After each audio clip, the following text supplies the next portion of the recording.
final, acho. Não no começo, não, acho. Tava, não? Não, acho que eu peguei só a segunda parte. Entendi. Tá. Eu vou dar continuidade ao que eu tava falando. Eu tava falando sobre. Tá compartilhando a tela aí com você? Acho que não, né? Peraí. Não, não, só você mesmo. Compartilhar aqui. Agora você tá vendo? Sim, Eu tinha falado um pouco de como é que funciona o sistema respiratório e como é que ele modula a ventilação. Agora a gente entra numa outra parte que ela aborda um pouquinho, a partir dessa ventilação, né, da respiração, como é que eu posso determinar a intensidade do exercício. Então a gente vai começar falando sobre alterações ventilatórias, né, que acontece relacionado ao exercício. Então, quais seriam essas alterações ventilatórias? Quantidade, por exemplo, de oxigênio que você inspira e de CO2 que você elimina. E também limiares, que a gente chama de limiar de lactato, né, concentração de lactato sanguíneo, e limiares anaeróbicos. Bom, essa primeira parte, ela traz alguns conceitos que são importantes em relação a limiares. Então, limiar ventilatório. Existem várias definições de limiares. Vou começar apresentando o mais básico, que é o consumo máximo de oxigênio. Isso não é bem um limiar, mas o consumo máximo de oxigênio ele está relacionado à capacidade aeróbica. Você já ouviu falar nisso? sim, sim, já. Então, quando a gente quer avaliar a capacidade aeróbica de alguém, ou seja, quanto maior for sua capacidade aeróbica, melhor tende a ser o seu desempenho em exercícios aeróbicos. Exemplo, uma maratona. E o que, que é esse consumo? O que, que é essa capacidade aeróbica? Ela é medida na forma de consumo máximo de oxigênio. É uma medida da capacidade aeróbica. E o que, que é a definição de consumo máximo de oxigênio? Seria a maior taxa na qual o oxigênio pode ser absorvido, transportado e utilizado pelo corpo durante um exercício intenso. Então, é a capacidade de capturar o oxigênio a nível pulmonar, transportar a nível de corrente sanguínea e utilizar a nível muscular para então produzir energia. Você lembra da relação da importância do oxigênio para a produção de ATP? Rapaz, meu senhor, lembro agora um pouco agora de cabeça aqui agora. Você lembra que eu tinha comentado que nós temos três sistemas energéticos? Sim, Sistema anaeróbio, alático, certo? alático. Sistema Aham, anaeróbio lático e o sistema aeróbio. Lembra, o sim, sistema aeróbico depende de oxigênio, concorda comigo? sim. Então, quanto mais oxigênio eu forneço para esse sistema, maior é a capacidade dele de produzir energia. Então, existe essa relação, né? E como é que eu mensuro então a capacidade desse sistema aeróbio? Seria avaliando o consumo máximo de oxigênio. Ok? Tranquilo isso? Beleza, tranquilo. Um outro conceito que existe, que eu vou depois mostrar mais à frente num gráfico, mas por enquanto eu vou só apresentar eles aqui. É o chamado equivalente ventilatório. Você está vendo quando eu mexo aqui a ampulheta do mouse, você consegue visualizar? Não sei se. Consigo, sim. Ah, tá, beleza. Só para não ficar aqui dando uma de doido. Então, o que, que é esse equivalente ventilatório? Tá aqui como VE. O que, que seria VE? Volume de ar respirado, né? Quantidade de ar que entrou no pulmão, dividido pelo volume de oxigênio. Por que dividido pelo volume de oxigênio? Nem todo ar que a gente inspira, ele tem oxigênio. Ou seja, parte da quantidade de ar que a gente movimenta, parte dele tem oxigênio. Então, esse equivalente ventilatório é a relação de ar que você movimentou no pulmão, dividido pela quantidade de oxigênio que de fato você conseguiu colocar para dentro do seu organismo. Por quê? Porque na hora que você inspira, por exemplo, o ar entra, mas nem todo o oxigênio vai direto para os tecidos, não. Parte desse oxigênio não consegue penetrar, por exemplo, nos capilares, né? Então, aí ele volta através da expiração. Então, é uma relação de quantidade de ar que você movimenta no pulmão pela quantidade de oxigênio que de fato entra na corrente sanguínea. E ele descreve essa relação ventilação-minuto por consumo de oxigênio, ou seja, quantidade de ar que você movimentou no pulmão em 1 minuto pela quantidade de fato de oxigênio que foi consumido pelo teu organismo. Outros conceitos que vão aparecer são limiar ventilatório, também chamado de limiar ventilatório 1. Vai ficar mais claro isso na hora que eu apresentar uma figura mais à frente. Mas só para ter uma noção, ele é o ponto no qual a ventilação pulmonar aumenta de forma desproporcional ao consumo de oxigênio. Ou seja, há uma modificação na relação volume de ar, volume de oxigênio. Então, esse limiar ventilatório 1, para você identificar isso, primeiro você tem que entender o que é equivalente ventilatório. Mais à frente vai ficar mais claro. Dentro dos limiares ventilatórios, nós temos dois. O limiar ventilatório 1 e o limiar ventilatório 2, que também tem relação com essa razão volume de ar por minuto por volume de oxigênio. E um outro conceito que aparece é o chamado limiar anaeróbio. Esse aqui é um ponto importante que eu queria chamar a atenção. A gente falou que nós temos dentro do nosso sistema... Acho que ele pediu para aceitar aí, eu acho. Felipe. Ah, não vi não. Estou sem visualizar aqui. Tem 2 pessoas.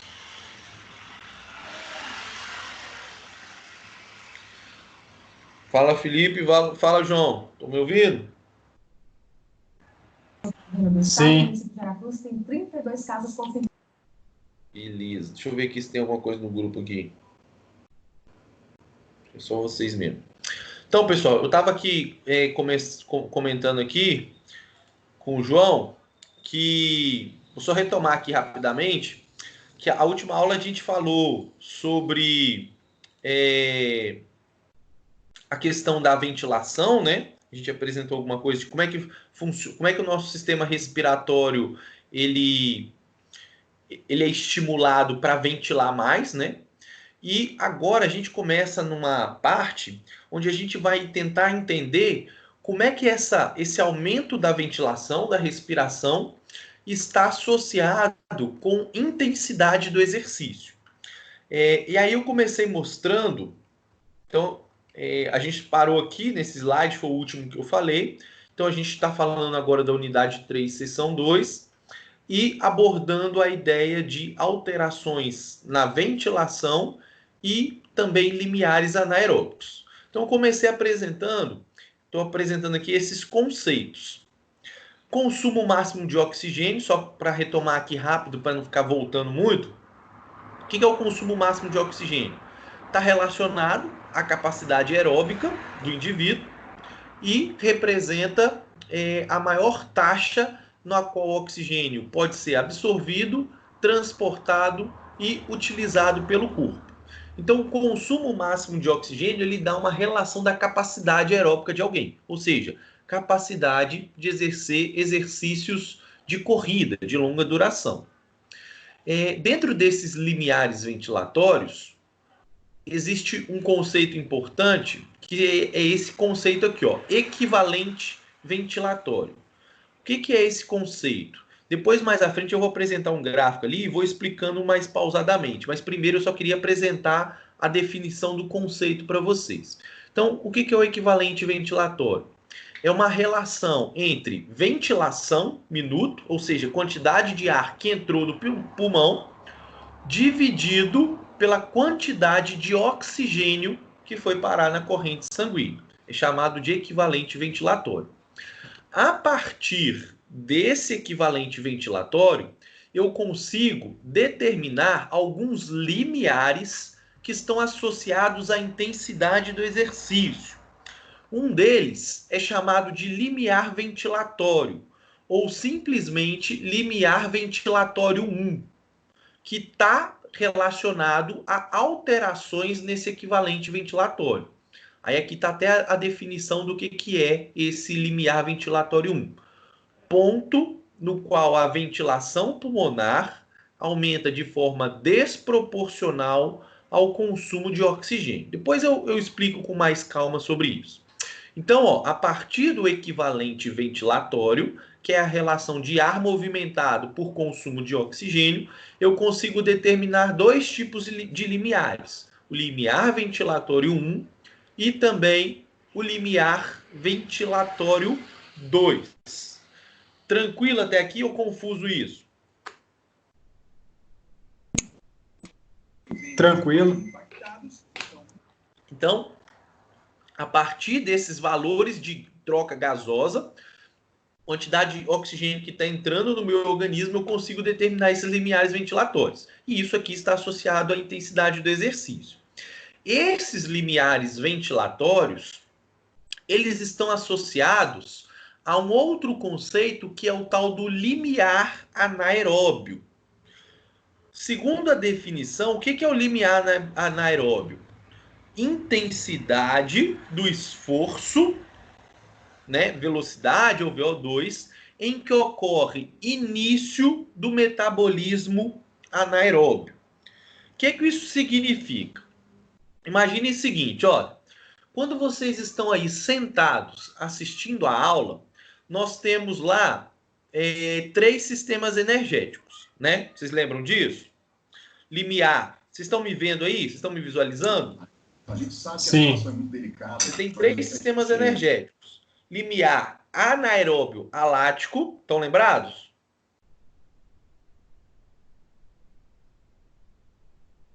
Sim. Limiar anaeróbio alático. Limiar anaeróbio e... Desculpa, falei o contrário. Nós temos o metabolismo anaeróbio alático, metabolismo anaeróbio lático e o metabolismo aeróbio, né? Sistemas energéticos. Esses 2 sistemas energéticos, anaeróbio alático e anaeróbio lático, fazem parte dos sistemas anaeróbios, concordam? Esses 2 fazem parte do sistema anaeróbio. E apenas um sistema seria o sistema aeróbio, ou seja, esse último sistema é o único, é o sistema que depende de oxigênio para produzir energia. Certo isso? Aí, Correto. pensa o seguinte, se você está em repouso, sentado agora, você está envolvendo qual desses sistemas? Sistemas anaeróbios ou sistemas aeróbios? Aeróbios. Aeróbios. Perfeito. Né?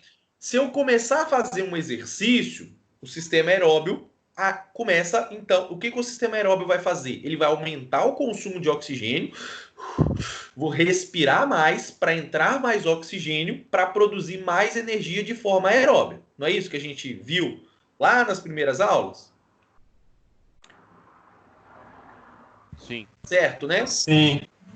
Aí o que acontece? À medida que o exercício vai ficando muito intenso e esse sistema aqui não dá conta de produzir toda a energia, eu preciso também pedir ajuda dos sistemas anaeróbios. Concordam comigo?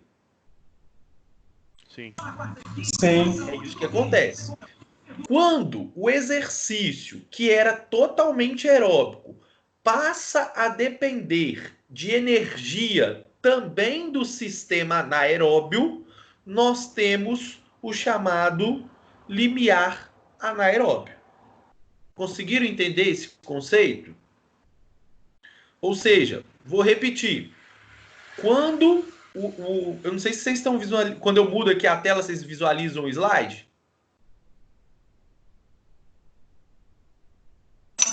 Sim. Sim, Você né? passou aí? Eu tô compartilhando o slide, não viu não? Aqui, ó, eu só deixei o slide parado. Tá no slide? Ah, sim. Tá. Tá, sim. Beleza. Então o que eu quis dizer é o seguinte.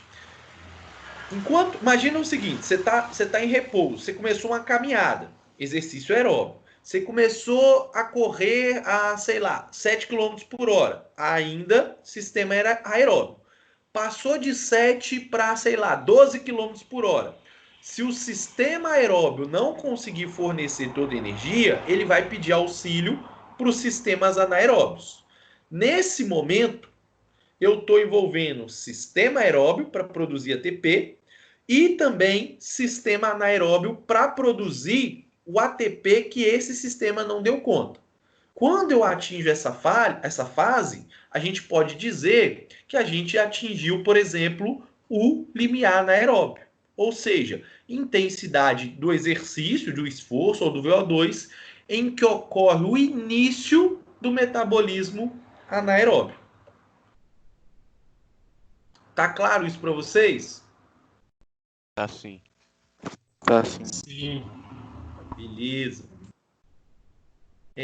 Então, como é que a gente determina em que momento que o exercício começou a adquirir essa característica? A partir desses limiares ventilatórios, que eu vou explicar mais à frente como é que faz isso, beleza? Tá claro isso para vocês? Professor, uma dúvida. Pode falar. Talvez não tenha muito a ver, porque eu acabei de chegar, mas é uma dúvida que eu tenho. Esse pessoal que tá indo fazer exercício, caminhar, correr de máscara, isso não é bom não, né? Porque a pessoa tem que consumir um volume mais alto de oxigênio e tá ali atrapalhando com a máscara. De fato, a máscara pode dificultar a ventilação e, portanto, o oxigênio e tornar o exercício mais difícil. Mas tem outros fatores além disso, né? Porque o problema de você correr com máscara é que você vai transpirar, vai molhar a máscara e parece, aí já não é tanto a minha praia, mas parece que quando a máscara está molhada, umidificada, a chance de infecção respiratória é maior, né? Por vírus, né? Ou por bactéria. Eu Então, acredito porque eu não aconselharia usar por dois motivos. Atrapalha você fazer o exercício e ainda aumenta o risco de infecção, porque você vai transpirar, vai molhar a máscara toda, e aí facilita a entrada de vírus e bactérias, né? eu acho que não é nem questão de molhar a máscara, eu acho que é tipo assim, a parte que não está sendo coberta pela máscara, por exemplo, a testa, os olhos, o nariz, vai escorrer para a boca e para o nariz, né? Então você vai acabar respirando aquele ar ali com suor e vai acabar se infectando. Não, com certeza. Mas está associado, né? Vai ter a questão Isso da aí, infecção e, de quando a fato, a pessoa, dificuldade de se a colocar pessoa oxigênio. usa máscara, ela pode acabar passando mal por causa do consumo de oxigênio, ou é só diminuindo a capacidade mesmo, porque não vai conseguir consumir oxigênio suficiente. Então, eu acho que passar mal é mais difícil porque para ela ter uma situação de faltar oxigênio a ponto dela passar mal, teria que ser uma queda muito grande. Ela difícil, o que pode acontecer, o que é mais provável, é que como ela não consegue fornecer o oxigênio necessário para o exercício, ela não consiga fazer o exercício na mesma intensidade, né? Aí diminui o desempenho e talvez até dê a sensação de que está faltando ar, porque de fato vai estar faltando oxigênio, né? Então pode prejudicar acredito muito mais na intensidade do exercício, mas passar mal, você pode até, por exemplo, desmaiar por falta de oxigênio ou por muita produção de CO2. Mas creio que não chegará a esse ponto porque ela vai ter outros desconfortos antes, né?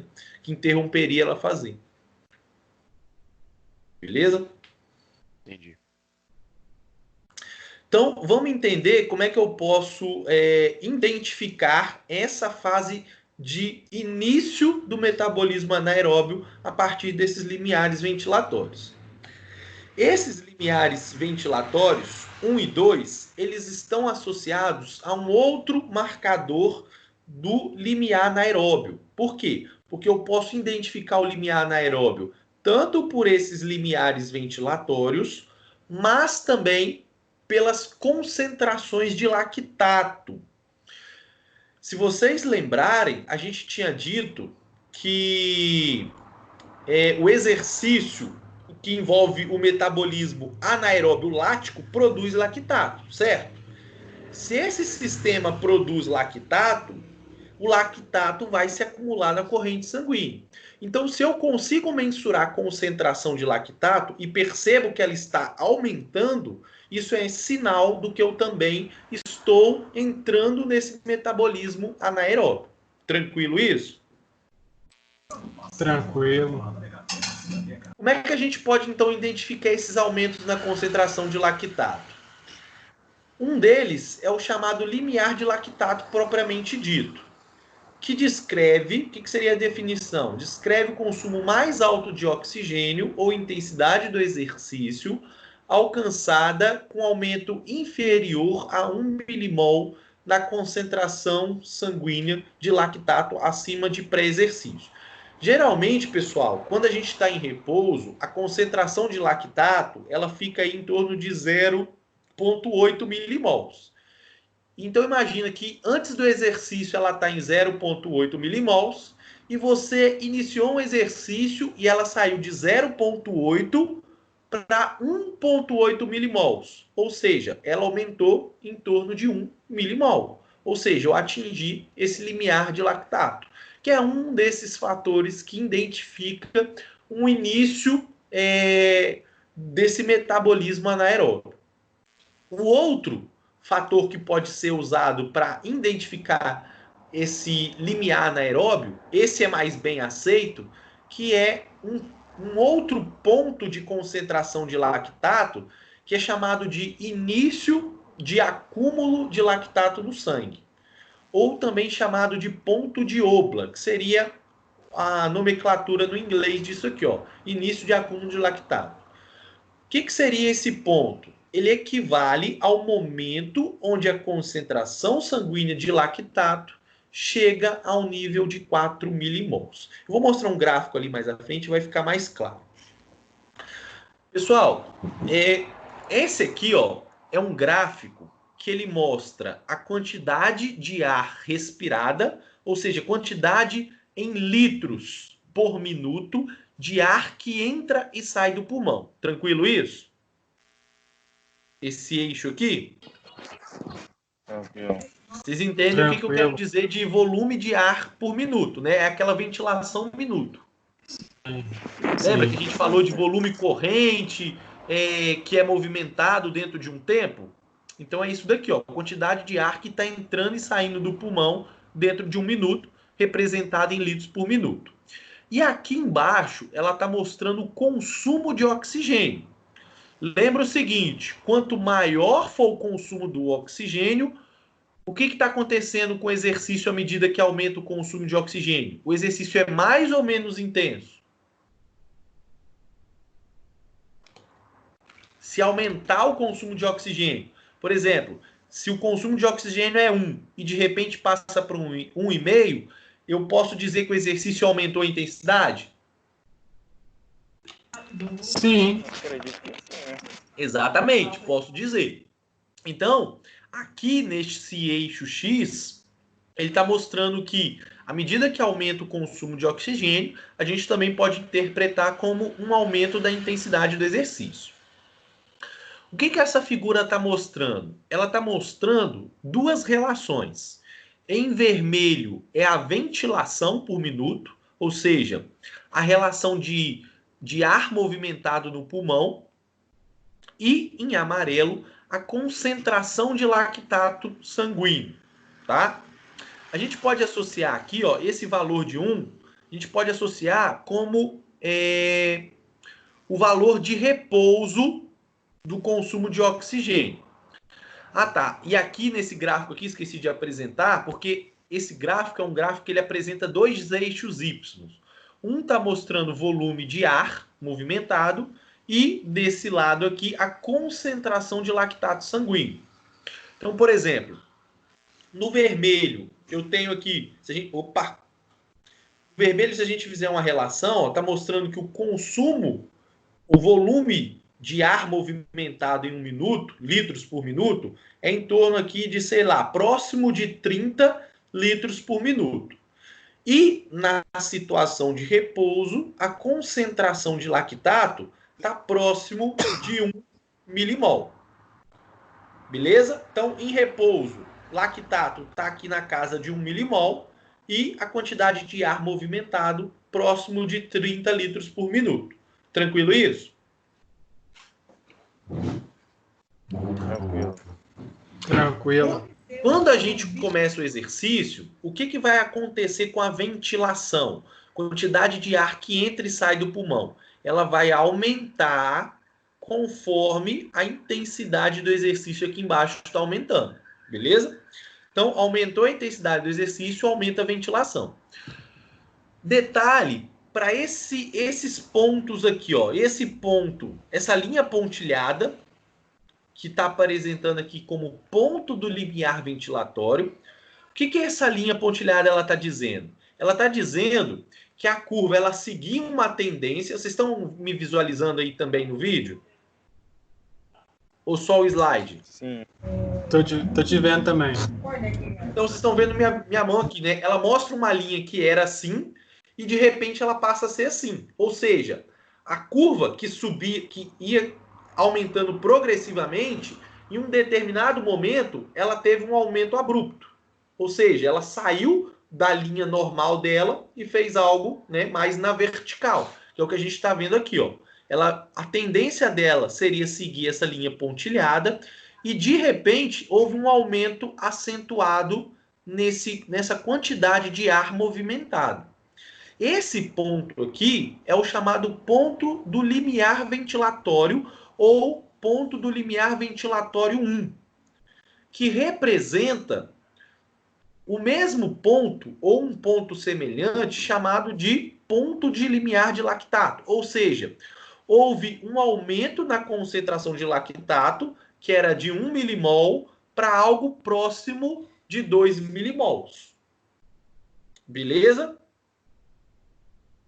Vocês entenderam isso? Ó? Limiar de lactato no repouso que era 1, nesse momento aqui passou para algo próximo de 2. Ou seja, houve um aumento no lactato sanguíneo. Concordam comigo?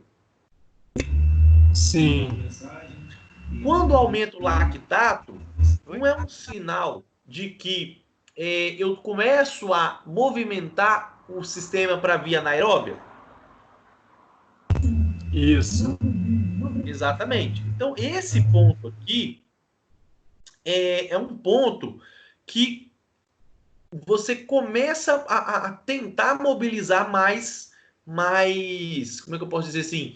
Mais a via anaeróbia, embora ainda não seja o limiar anaeróbio, tá? Mas há um início aqui de despertar ali, vamos dizer assim, um metabolismo anaeróbio, ok?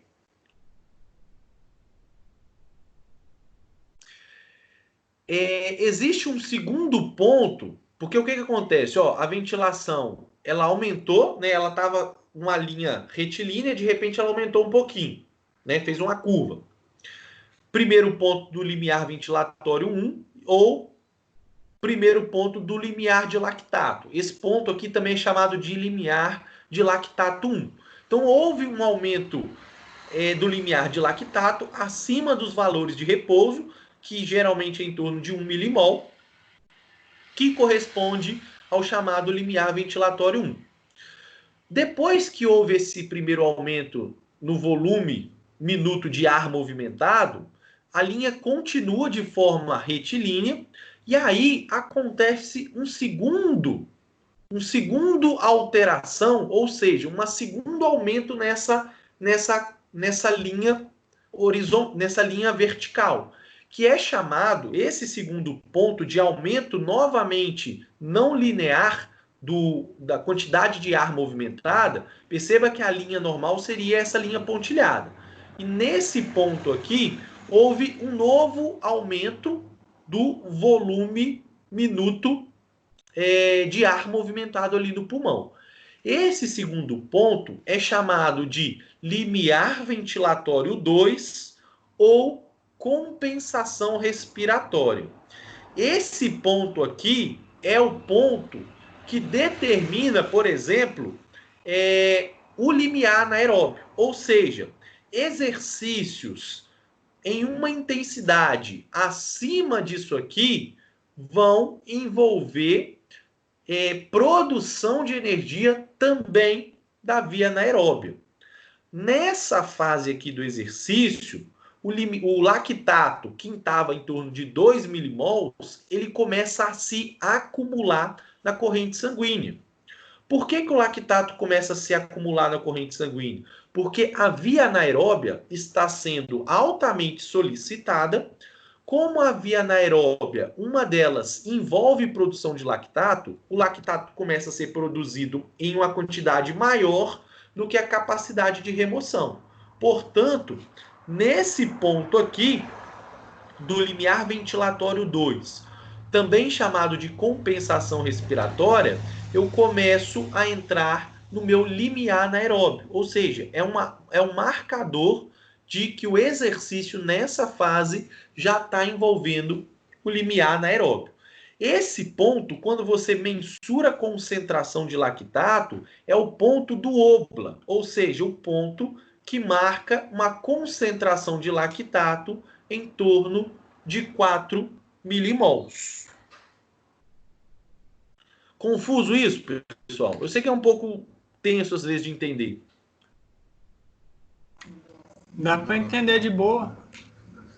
Então, pessoal, dá para a gente determinar se o exercício, por exemplo, é moderado ou intenso a partir... Nós temos duas formas de identificar se um exercício ele é de baixa intensidade, moderado e alto. Só para vocês terem uma noção, o que seria um exercício de intensidade leve a moderada? Seria um exercício... Então a gente pode olhar isso de duas perspectivas. Ou avaliando os limiares ventilatórios 1 e 2, ou avaliando as concentrações de lactato no sangue, a partir do limiar de lactato ou a partir do Obla. Vamos pensar aqui primeiro na ventilação por minuto. O que seria um exercício de leve a moderado? Exercícios daqui, desse ponto para baixo. Então, qualquer exercício desse ponto para baixo é considerado um exercício de leve a moderado. O que é um exercício de vigoroso? Um exercício vigoroso seria um exercício que fica entre o limiar ventilatório 1 e o limiar ventilatório 2. Um exercício entre essas duas zonas é chamado de um exercício vigoroso. É um exercício vigoroso que você consegue realizar por muito tempo. Por exemplo, se você estiver fazendo um exercício nessa intensidade aqui, embora seja um exercício vigoroso, você consegue manter esse exercício por um longo período de tempo. Agora, um exercício acima desse ponto aqui, que é o chamado compensação respiratória ou limiar ventilatório 2, um exercício acima disso daqui, você não consegue sustentar por muito tempo. Por exemplo, vocês já ouviram falar de treinamento intervalado, não já? Já. O treinamento intervalado, ele utiliza intensidades acima desse ponto aqui. Ou seja, um exercício para ser HIIT, ou seja, treinamento intervalado de alta intensidade, ele precisa ter uma intensidade acima disso daqui. E, geralmente, o treinamento intervalado, você não consegue realizar ele por muito tempo. Você consegue fazer em 2, 3, 4, 5 minutos. A partir daí, você não consegue sustentar ele por muito tempo. Por quê? Porque a partir desse ponto, o lactato no sangue começa a se acumular. Esse aumento da concentração de lactato está relacionado também a uma acidez metabólica que gera uma interrupção do exercício. Então, a gente consegue determinar o que é um exercício de leve a moderado, abaixo desse ponto, um exercício vigoroso de característica aeróbica dentro desse ponto, e um exercício que a gente pode chamar de muito intenso e anaeróbico a partir desse ponto. né, que envolve o sistema anaeróbio a partir desse ponto. Lembrando que exercícios acima desse ponto, dessa intensidade, não conseguem ser sustentados por longo período de tempo. Então a gente pode determinar isso tanto por esses limiares ventilatórios, como também pelas concentrações de lactato no sangue. Você pode mensurar a concentração de lactato no sangue e determinar esses dois pontos do exercício. Perceba que esse ponto do limiar de lactato corresponde ao limiar ventilatório 1, e esse ponto dessa concentração de 4 milimols de lactato, chamado de ponto de Obla, corresponde ao limiar ventilatório 2, ou compensação respiratória. Beleza? Beleza.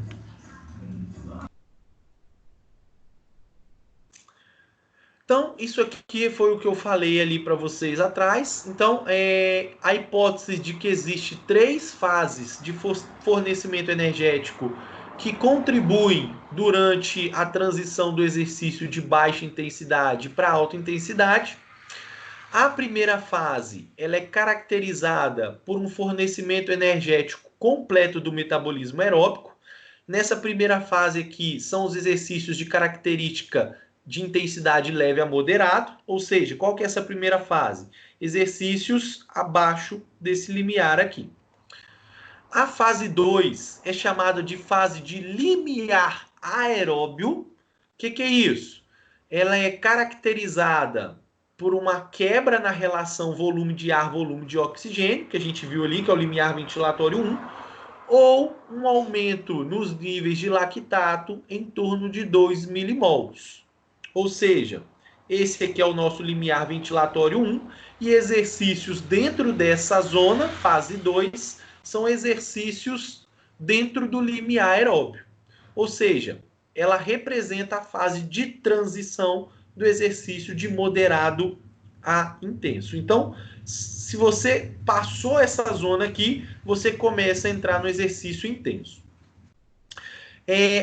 Como é que a gente determina isso? A gente então pode determinar isso também pela frequência cardíaca, tá?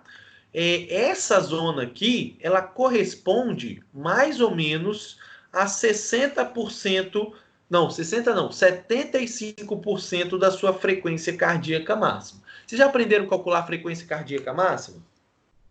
Não. Eu não lembro, não. Não? É bem simples. A frequência cardíaca máxima, existe umas equações para predizer ela.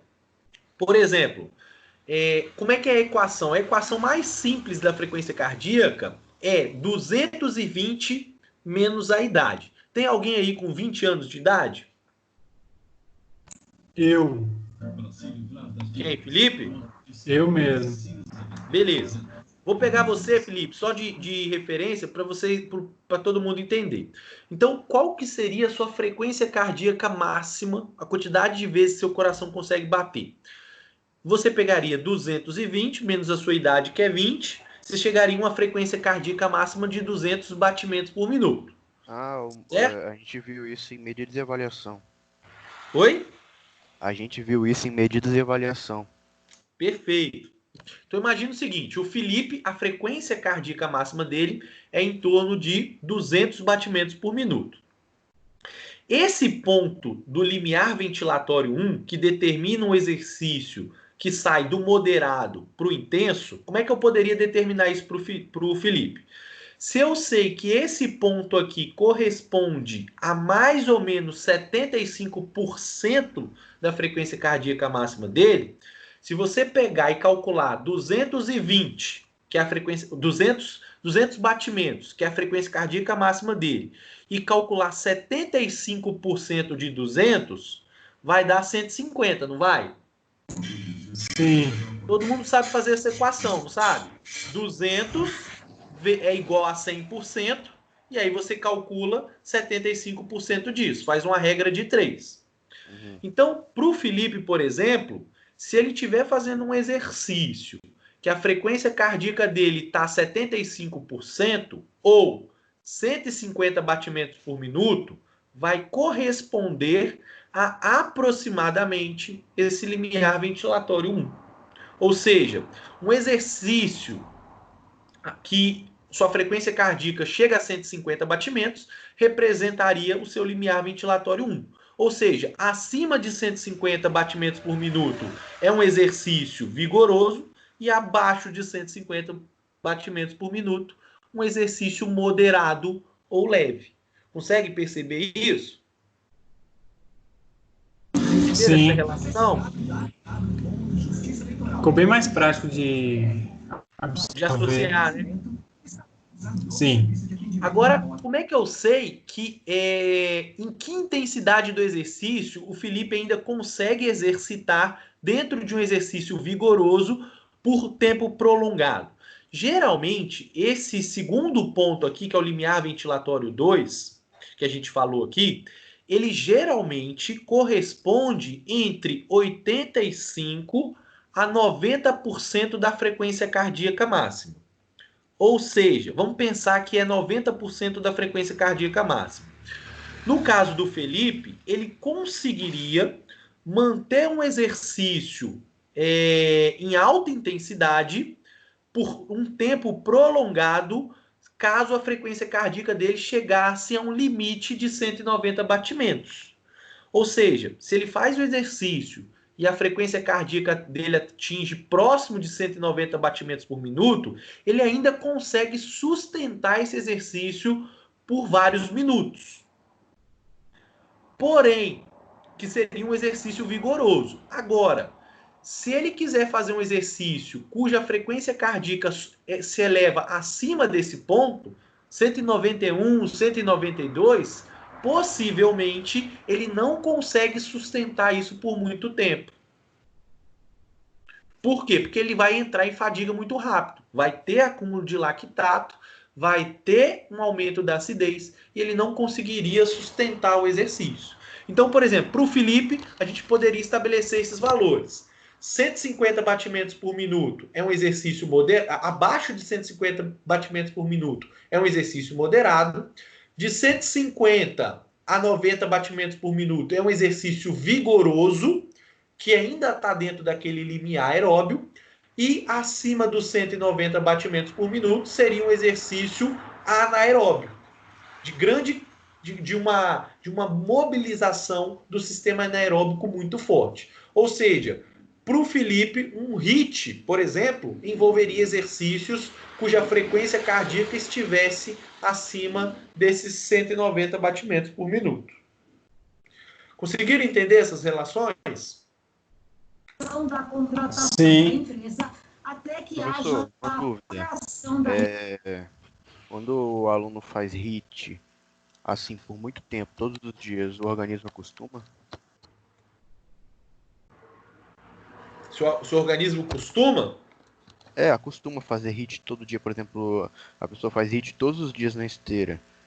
O organismo acaba acostumando e para de ter efeito em algum momento? Não acaba acostumando. Tem um negócio que eu vou falar mais à frente, que é o seguinte. Aqui eu só dei um exemplo para vocês, que esse limiar ventilatório 2, ele seria em torno de 90% da frequência cardíaca. Só que isso é para um atleta, tá? Geralmente para pessoas destreinadas o valor é mais baixo. Ele é em torno de 85%, 80%. O que acontece é que quando você treina próximo dessa intensidade aqui, vamos imaginar uma pessoa sedentária. Vamos pensar que num sedentário, esse limiar, em vez de estar 90%, ele está em 80%. Quando você faz um treinamento do tipo HIIT, a tendência é que, se antes era 80%, você empurre esse limiar ventilatório 2 para 90%, que seria, ou 95%, que seria mais próximo de um atleta. Então, o HIIT, ele promove uma modificação nesses limiares. E por que isso é bom? Porque quanto maior for essa margem aqui, desse limiar ventilatório 2, mais eu consigo sustentar o exercício, fazer um exercício vigoroso sem gerar fadiga. Né? Consigo fazer esse exercício vigoroso por um tempo maior.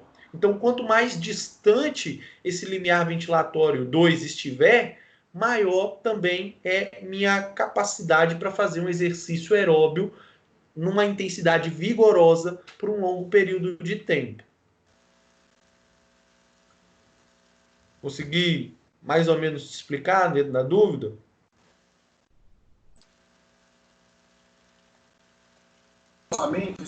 Eu consegui compreender. Conseguiu, Paulo? Ou ficou confuso? Entendi, pô. Beleza. Depois a gente vai discutir mais sobre esses fatores. Então, isso aqui eu já falei para vocês. Então, fase 2 é o limiar aeróbio, ou seja, transição do exercício moderado e intenso. E a fase 3, o que é a fase 3? Acima desse limiar ventilatório 2, seria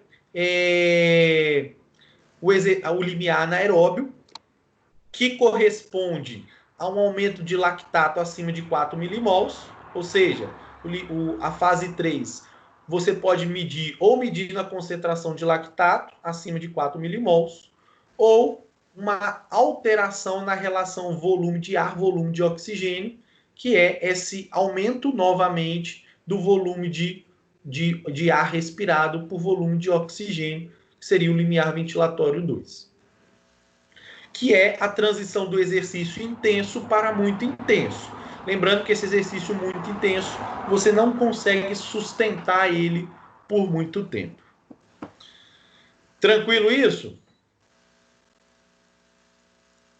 Profissionais da saúde. Tranquilo. Então, na prática, a gente consegue fazer isso de várias formas.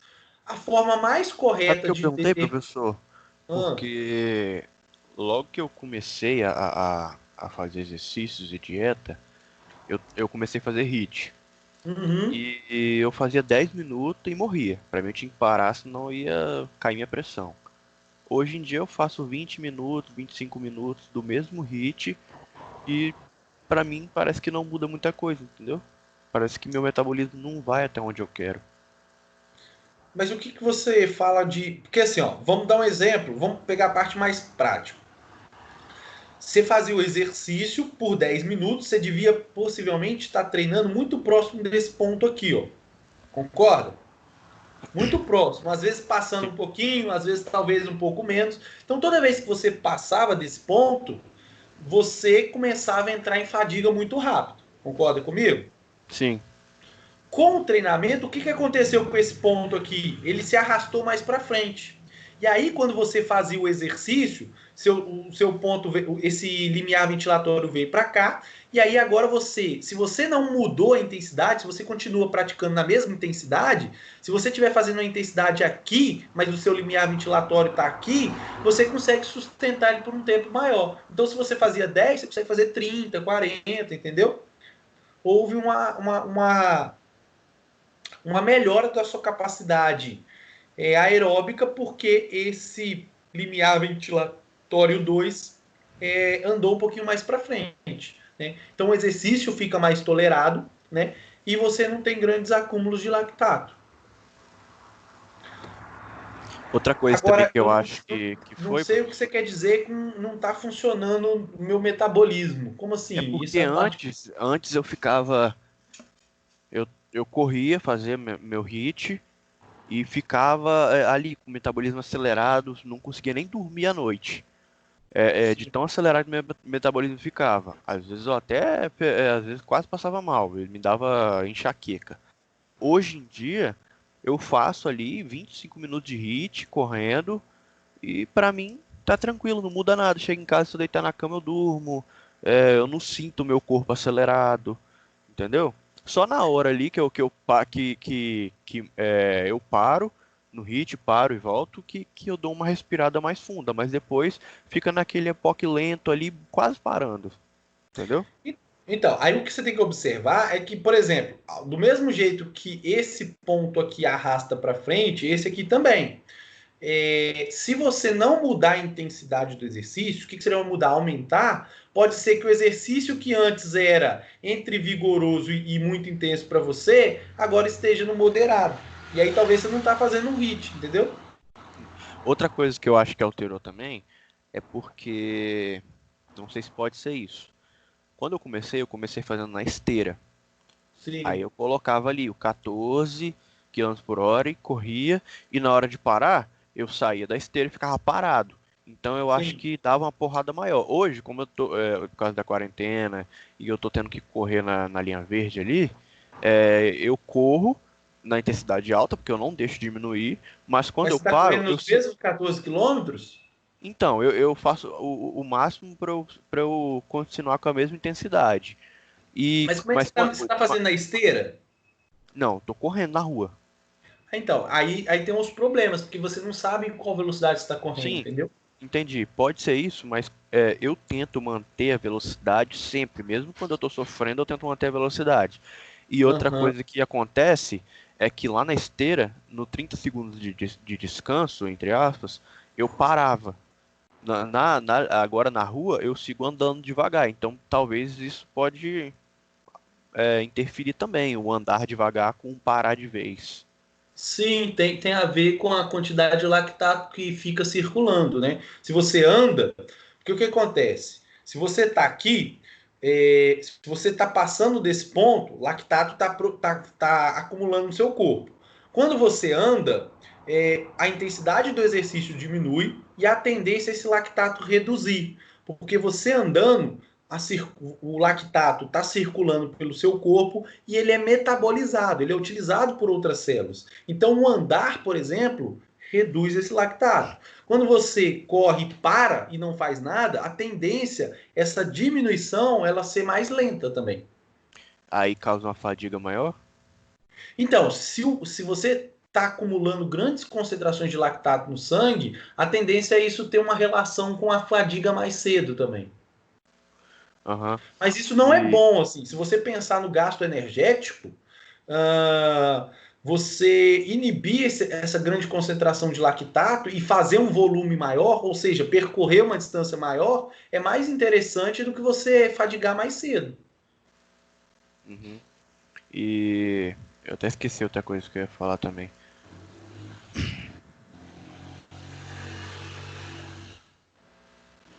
Mas Sigo enfim, então? Ah, pode seguir. Então, na sua concepção, eu fazendo, agora já tem 3 meses que eu faço HIIT todos os dias. A minha capacidade de limiar ventilatório aumentou? Você fala com isso? certeza, com certeza. Agora, é claro que o ideal seria ter um comparativo, porque a gente não tem certeza de qual a velocidade que você está fazendo na rua, mas com certeza melhorou. Melhorou o seu VO2, seu consumo de oxigênio, e também melhorou esses limiares, tá? Mas VO2 é uma qual coisa, ou via? seja, porque, por Mas exemplo, o que qual seria. qual das duas vias você acha que eu fiquei assim mais treinado? Aeróbio ou anaeróbio? Isso é muito difícil de determinar, cara. Isso aí só avaliando, porque você tem testes. Porque, por exemplo, o que seria o consumo máximo de oxigênio? Seria esse ponto aqui, ó. Atingir, vamos supor que o seu consumo máximo de oxigênio era 4 litros por minuto. O treinamento vai empurrar esse ponto aqui para cá. Por exemplo, pode ser que o treinamento você aumente para 4,5, por exemplo. Só estou dando um exemplo de número, tá? Não necessariamente é esses valores. Mas pode ser que o seu consumo máximo veio para cá. O limiar ventilatório arrastou para cá, o ventilatório 2. O limiar ventilatório 1 arrastou para cá também. Então, a tendência é mudar tudo isso aqui. Entendeu? Então Aí você só para acha você ter uma que eu ideia, vamos supor que fazer você está aqui, ó. Você está é fazendo um melhor. exercício de 3 litros por minuto, que antes era vigoroso. Se esse ponto sai daqui e vem aqui para cima, o exercício que era vigoroso passa a ser moderado. Já não é nem vigoroso mais. E aí Entendi. a sensação é que o exercício está fácil. Sim, é o que eu tô sentindo. Exatamente. É por isso que Mas aí ele eu aumento a intensidade ou aumento a quilometragem da onde eu corro? O que você acha? Então, depende. Se você quer manter a intensidade do exercício alta, com característica do HIIT, você tem que aumentar a velocidade. Não necessariamente precisa aumentar a distância. Agora, se você quer fazer um exercício moderado, porque o exercício moderado também funciona para perda de peso. E como melhorou sua capacidade aeróbica, aí você aumentaria o volume, mas aí você estaria no exercício moderado com uma duração maior, para gerar um gasto maior em função da duração e não em função da Porque intensidade. eu senti que eu evolui no quesito de aeróbios, porque Eu consigo correr ali 3 quilômetros direto, sem parar. E também na parte anaeróbia por causa do HIIT, que eu consigo fazer HIIT infinitamente, eu não canso, entendeu? Que isso está acontecendo. Então, mas aí o que tem que acontecer? Quando você vai treinar o HIIT, esse HIIT seu, é isso que eu estou falando. Se a sua capacidade, se esses limiares aumentaram, o HIIT seu, vamos supor, se você está mantendo a mesma intensidade, mas esses 2 pontos andaram para frente, pode ser que você não está fazendo mais o HIIT, você está fazendo um exercício moderado, porque a intensidade não aumentou. Você tem que ir aumentando a intensidade à medida que você vai adaptando, para que o exercício, porque lembra, o HIIT é um exercício que está daqui para cá, certo? Daqui para cá. Se esses pontos mudarem, se esses 2 pontos arrastarem lá para cima, esse exercício aqui, na verdade, pode estar representando um exercício aqui, moderado. Exercício moderado não é HIIT. Exercício do tipo HIIT é um exercício muito intenso. Ele está aqui dentro. Entendeu? Entendi. Mas aí para aumentar a intensidade aumentar a velocidade. Sem ser na aumentar esteira. A velocidade. Você pode aumentar a velocidade considerando a esteira ou, por exemplo, até mesmo a distância que você corre. Vamos supor que você corria 1 km em 5 minutos. Se você correr 1 km em 3, você aumentou a velocidade, concorda? Não, mas eu tô falando assim, para eu controlar a velocidade que é fora da esteira fica complicado, né? Porque não é no tão momento complicado. que Depende do que você tem. Eu falo assim, de no momento material. que a minha via anaeróbia começa a passar a responsabilidade mais para a via aeróbia, automaticamente a intensidade do exercício dá uma caída, não é? Então é meio difícil de eu poder controlar isso sem uma esteira que tá lá, que eu sou obrigado a continuar naquela intensidade, entendeu? Então, o que você pode usar são a frequência cardíaca. A frequência cardíaca. Por quê? Vamos imaginar o seguinte: vamos imaginar que esse ponto aqui é 90% da frequência cardíaca máxima. Se você está correndo, igual você deu um exemplo aí, você corre a 14 km por hora, certo? Uhum. Vamos imaginar que você correndo a 14 km por hora desce uma frequência igual a gente fez para o Felipe, de 190 batimentos por minuto. Pode ser? Sim. O que vai acontecer com o treinamento? Com o período de treinamento, esses 14 km por hora, em vez da sua frequência cardíaca dar 190 batimentos por minuto, depois de 3 meses, vai dar 140.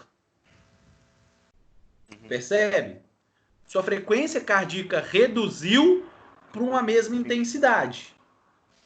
Eu percebi que antes a minha frequência cardíaca e o meu consumo de oxigênio aumentavam e se mantinham lá em cima até eu parar. Hoje, quando eu corro os 30 segundos e paro, logicamente a frequência cardíaca aumenta, só que ela diminui bem mais rápido, entendeu? Também, que outras adaptações que a gente vai falar. E possivelmente ela não chega aos mesmos valores que chegava antes. Não sei se chegava a 170, agora talvez está chegando a 160. O pico dela é menor, não é? Sim. Possivelmente. Sim. O pico é menor porque antes, fazendo exercício na mesma intensidade, acontecia até de vez em quando minha pressão dá uma caída, e hoje não acontece mais isso. Eu acho tranquilo, só dá aquela aumentada igual quando a gente sobe uma escada, assim, normal, Então, entendeu? mas é por isso, é porque tudo isso está acontecendo, está tudo associado. E aí você pode controlar ou pela frequência cardíaca, que é uma medida, embora tenha lá suas limitações, porque ela não é tão fidedigna assim, né? Igual o exemplo que eu dei para vocês.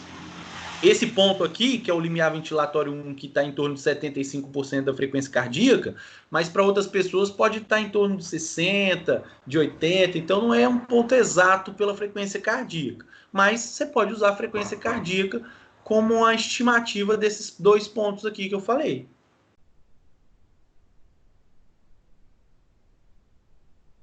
Beleza?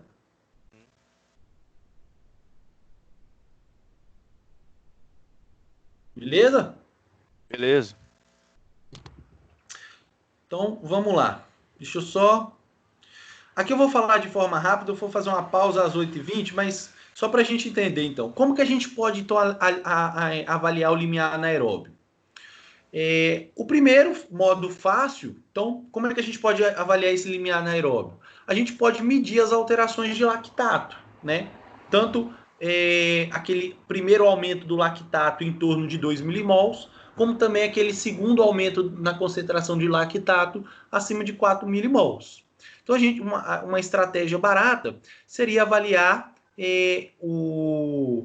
Tá aqui, ó, protocolos individuais que se avaliem qual intensidade do exercício progressivo ocorre a quebra de linearidade entre produção e remoção de lactato. Então, por exemplo, você poderia fazer a pessoa correr na esteira a 10 km por hora, avalia a concentração de lactato dela. Ah, tá em 1 milimol. Ah, então tá abaixo do limiar ventilatório.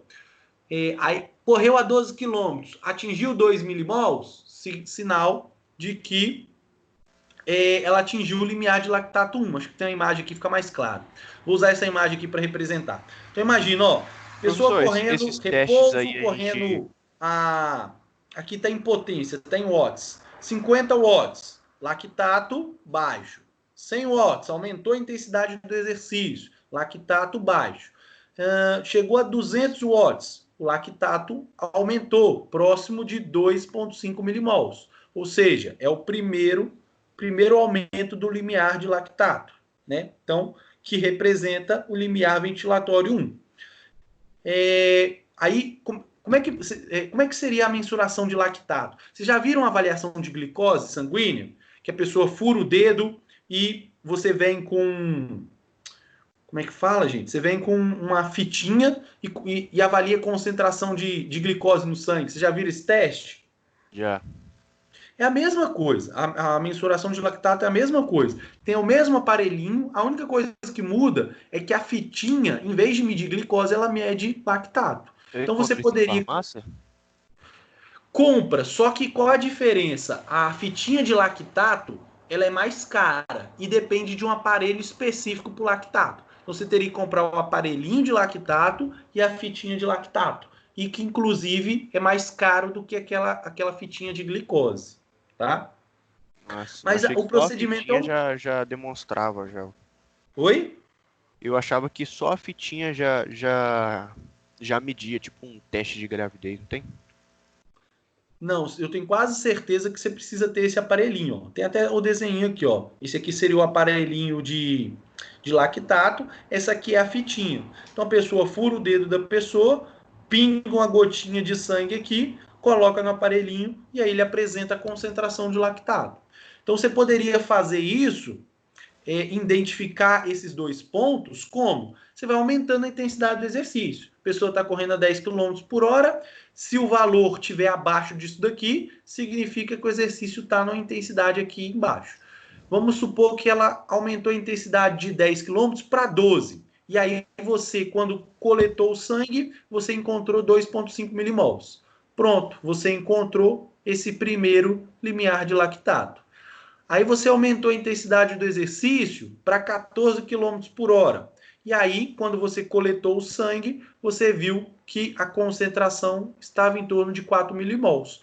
Pronto, eu encontrei o segundo ponto do limiar de lactato, que seria o ventilatório 2. E aí eu sei que aqui, dentro dessa zona, é um exercício vigoroso, abaixo dessa zona é um exercício moderado, e acima dessa zona aqui seria a fase anaeróbia do exercício, né, uma contribuição do sistema anaeróbio, ou seja, acima disso aqui é o limiar anaeróbio e seria as intensidades, por exemplo, utilizado para o treinamento intervalado. Então, uma das formas de avaliar a intensidade do exercício seria furar o dedo da pessoa em diferentes velocidades para determinar esses valores. E quais consequências o acúmulo de lactato pode gerar? Então, o lactato em si, ele não é o problema. O problema é que, à medida que o lactato se acumula no sangue, também aumenta a concentração de hidrogênio, H+, no meio, né? Hidrogênio diminui o pH. Quando tem reduções no pH, as enzimas que estão relacionadas à geração de ATP, elas diminuem a sua capacidade de gerar energia. Se eu diminuo a minha capacidade de gerar energia, eu entro em fadiga. Então Porque eu existe já uma ouvi falar associação entre que tudo isso. acúmulo de lactato corre risco de lesão, uns trem assim. Não, nada disso. O lactato, ele é utilizado como um marcador de intensidade do exercício. Ou seja, o que seria um marcador de intensidade do exercício? Eu determino o que é um exercício leve a moderado, o que é um exercício vigoroso e o que é um exercício muito intenso. Ele não tem nada a ver com lesão, é apenas um marcador para determinar se aquele exercício é leve, moderado, intenso ou muito intenso. Entendi. Beleza? Uhum. Então, uma das formas de avaliar se o exercício, essas intensidades do exercício é pela concentração de lactato. E aí ele tem algumas limitações, ó. Quais seriam? Você tem que furar o dedo da pessoa. Nem todo mundo gosta de ter o dedo furado toda hora, porque você tem que fazer várias medidas. O suor pode atrapalhar na medida, então, às vezes, se tem muito suor misturado com sangue, pode interferir no resultado. O nível inicial de glicogênio que você tem vai influenciar. Então, lembrando que a quantidade de glicogênio está relacionado ao consumo de carboidratos, por exemplo. E os testes são longos. Então, essa avaliação do limiar de lactato ele tem algumas limitações. Existem outras formas de avaliar o metabolismo anaeróbio. E um deles é os limiares ventilatórios.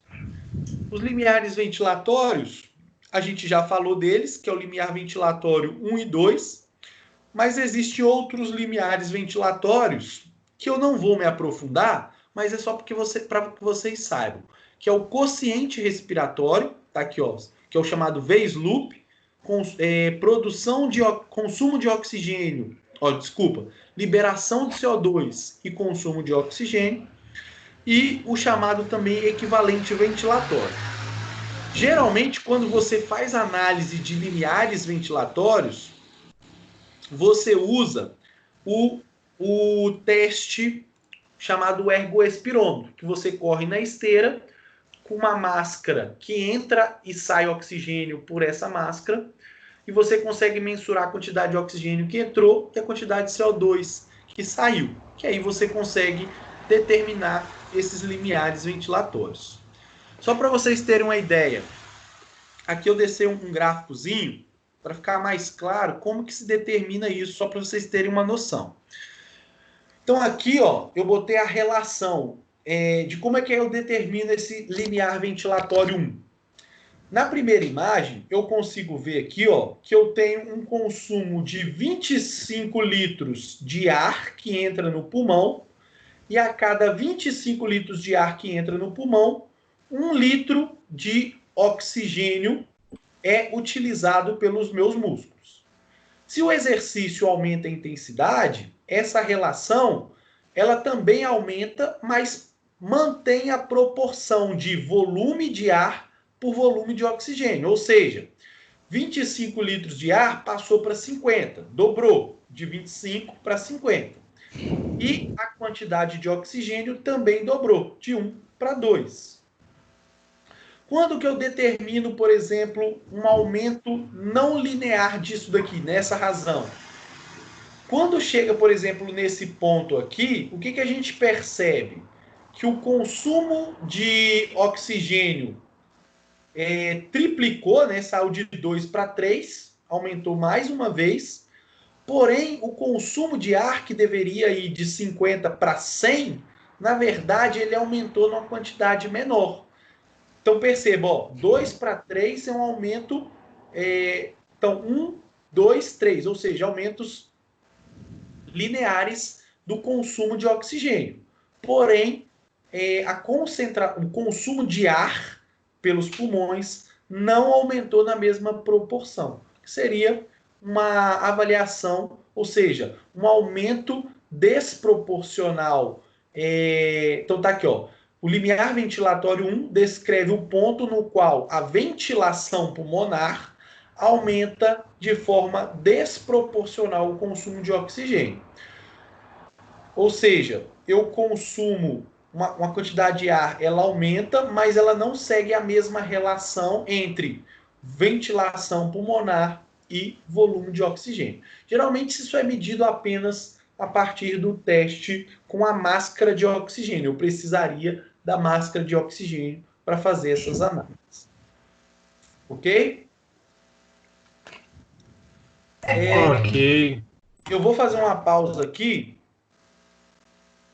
que agora, deixa eu ver onde que. Agora a gente vai entrar um pouco sobre sistema cardiovascular. Então, essa parte agora que a gente terminou nesse primeiro horário, envolve todo o sistema respiratório, e eu vou começar a introduzir um pouquinho sobre o sistema cardiovascular, só para não ficar muito atrasado no conteúdo, beleza?